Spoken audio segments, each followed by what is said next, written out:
Mayroon akong bisita, dalawa. Ano yan? About sa 10 Commandment, ano yan? Pag may asawa daw, ano yan? mag-iba daw ng bahay. Ha? Mag-iba daw ng bahay. Pag may asawa, mag-iba ng bahay. Tapos, ano pa? Ang sabi sa 10 Commandment? Go to the world. Ha? Go to the world. Oh, go to the world. Oh. Yung Ano pa? yung tao mag-asawa para may anak. Go Ah, to the world. sabi. Very good. Tapos ano pa yung sabi yung utos? Yung sunod ang Huwag magsabi ng masama, huwag magsabi ng hindi totoo. tama. Kailangan katotohanan lamang ang sasabihin. At ano pa? Ano pa? Sabi niya 10 Commandment. Huwag daw magsugal. Huwag Huwag daw magsugal. mag-inom ng alak, huwag daw magmariwana. Huwag marijuana. Tama yun. Pero yung pag-inom ng alak, hindi bawal. Basta wag ka lang magpapakalasing. Yung tama lang ba? Konti Lang. Yan, konti. Haluan ng tubig. Yan. Ano pa?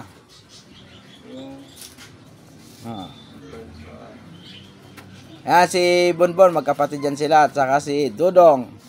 Ano pa? Ano sabi? Ang sabi ng sa 10 Commandment. Sa Bible, yung sabi mo sa Bible. Anong nakasulat sa Bible? Sa ano eh. Meron akong Bible dito kuya. Ano yung Bible? Dali. Babasahan ako ni Undo ng Bible. Dito, no. Mas maganda. Halika, basahan mo ako sa Bible. Wala akong alam sa Bible eh.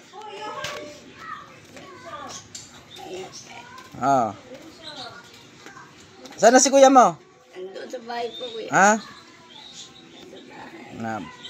Yun guys, ito yan sila magkapatid.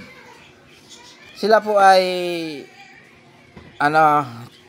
gifted child guys. Yan ay pero matanda na ang kanilang nanay. Yan sila yan sila magkapatid na yun yung lalaki, magkapatid yun sila. Binibidyo ako para baka naman may makatulong sa kanila. Yan sila matanda na ang kanilang nanay pero silang dalawa parehas gifted. Huwag mong hawakan na dyan at nagbibidyo ikaw. Malay mo kung may maawa sa inyo, may magbigay ng tulong sa inyo. Yan sila, nabibigyan ko sila kahit paano, paunti-unti. Picturean mo kuya. Hindi yung picture, basahin mo, marunong ka pa magbasa. Di ba, ang 10 utos ng Diyos, basahin mo. Ayan siya, kumuha na ng Bible. Picturean mo kuya. Di ko, basahin mo lang. Basahin mo sa akin. Ang 10 utos. 10 utos ng Diyos, anong sabi? Huwag kayong papatay. Yan, Huwag kayong mangalunya. 2. Huwag kayong magnanakaw. 3. Huwag kayong sasaksi ng walang katotohanan. 4. Huwag ninyong pagnanasa ng asawa ng inyong kapwa. 5. Huwag ninyong pag-iimbutan ng kanyang bahay. 6. Alila, baka, asno. Alin mang ari-arian niya. Ang mga ito, sinabi sa inyo ni Yahweh doon sa bundok. Sa naglalagablab na apoy at makapal na usok. Liban doon, hindi na siya 10. nagsalita sa inyo. Pagkatapos, isinulat niya ang mga ito sa 2 takyas na bato at ibinigay sa akin. Yan, very good.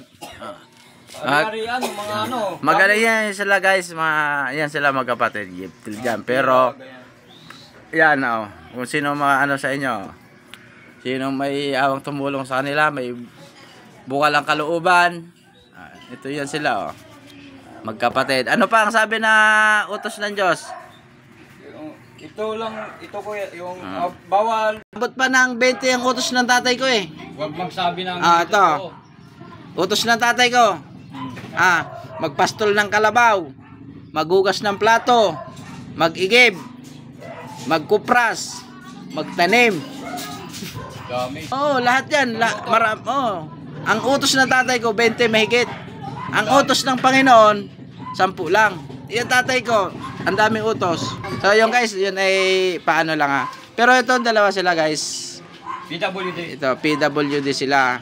Kung sino man ang may sa inyo, may bukal ang kalooban na tumulong sa kanila, ito yung sila magkapatid. Kapitbahay namin yun sila. Minsan, pagka sobra-sobra yung namin, abutan naman namin kahit papaano, paunti-unti. Yun sila. So yun guys, maraming salamat. Thanks for watching guys.